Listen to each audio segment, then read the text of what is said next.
All it takes is one visit to Kia's website to figure out who they're marketing this third-generation sole to. Am I young, hip, and urban enough to qualify for that demographic or relate to this car? We're about to find out. There are 6 trim levels for the Soul, 7 if you include the EV version that's still on the horizon as of the making of this video. The base LX starts at a quite affordable $18,450, including destination. Then you've got the S and the GT line.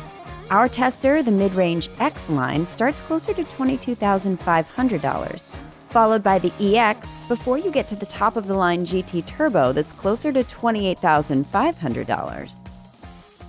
So this is the X line. Now, while normally we'll get the high-end trim level that has all the extras so we can test them, I'm really glad that we got this one, more of a volume model, so we can really see what most people who buy this are getting. You'll see when we get into the interior, it's not slathered with lavish materials, but what they have in here, they actually do really nicely. There's this kind of cool Death Star pattern. I don't know if you can see that, but it looks pretty awesome. And yeah, some stuff is basic, but it has everything that you need, and it's honestly really intuitively laid out. The Soul's interior may be simple, but it's quite pleasing.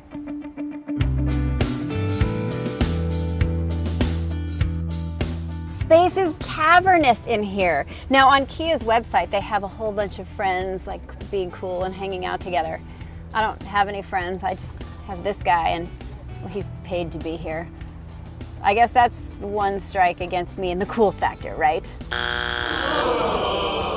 But there is excellent head and leg room back there, even for tall people. Are you comfortable, James? Yeah. All right. However, there's no center armrest and no climate controls for your unpaid friends. Are you still comfortable?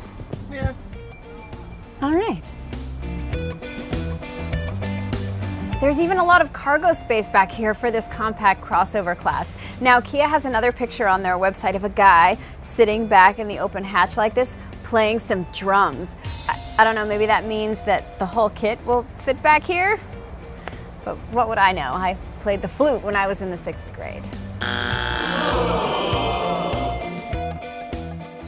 We don't have the upgraded Swank Harman Kardon sound system in this trim, but we do have a 7-inch touchscreen that has Apple CarPlay and Android Auto standard. Now, if you upgrade to those 2 highest trim levels, you get a 10.25-inch screen, which is nice and wide. But this is still a pretty good size and has a really nice balance between buttons and touchscreen.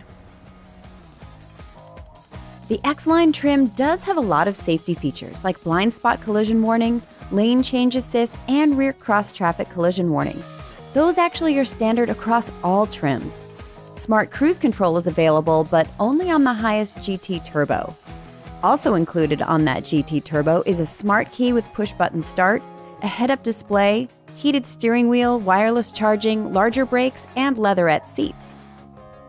On his first drive of the 3rd-generation Soul, Micah drove that GT line turbo that makes significantly more horsepower than the rest of the Souls, including our tester. Poor Souls. Sorry, couldn't help it. Hey, that one doesn't count. So we only get 147 horsepower from the 2-liter 4-cylinder naturally aspirated mill in this X line. You know what, it doesn't sound like a whole lot, but gosh, this thing actually has a lot of chutzpah for this little nugget. The GT Turbo gets a 7-speed dual-clutch transmission, which is awesome. You can get a manual transmission, but that's only available on the base LX. Otherwise, you are relegated to a continuously variable transmission. I cannot believe I'm saying this. You guys know how I feel about CVTs, but this one is pretty good. It's the same CVT that they use on the Forte, and I have to say it mimics gears pretty well, especially when you're in sport mode. Progress.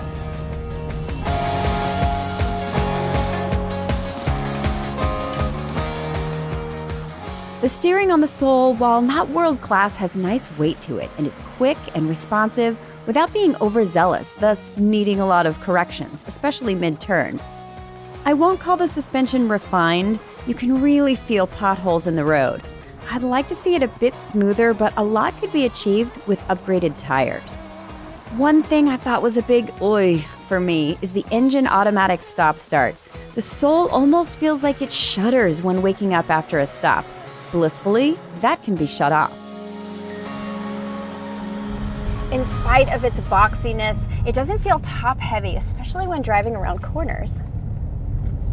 This Soul has a longer wheelbase than the second generation, so it gives it a much more well-balanced feel. Gas mileage estimates aren't as good as some of the competition for this urban bebop machine. The Honda Fit and Nissan Kicks both get more, while the Toyota CHR is quite comparable, and all are trailed by the Jeep Renegade. We'll be watching to see where the forthcoming Hyundai Venue nets out in this group. I love what Kia's done with the redesign of the exterior. It's different, but it's not unrecognizable, and it's still boxy. It's requisitely small enough to fit into a city parking spot, and you know what it is when you see it. That is called personality and character, people. I just hope there are no human-sized hamsters jumping out of there. The X-Line is the trim for you if you want rugged fun. Let's call it the Urban Adventure Soul, since that's what Kia says. It's got an exterior body kit with this rugged appearance cladding, though it doesn't really show up super great in the gray. But it's also got 18-inch alloy wheels and roof rails. However, all-wheel drive is not available on this or any other trim. The GT Turbo and non-turbo version both come with a more aggressive, sporty appearance package, with a slightly different grille, red body accents and interior stitching, and a chrome-plated dual exhaust, where the base LX, the S, and EX are all more subdued. But when any Soul drives down the street, there's no mistaking it. In today's baby ute soup, that's a huge bonus.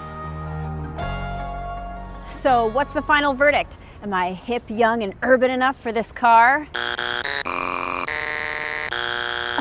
Okay, we get it.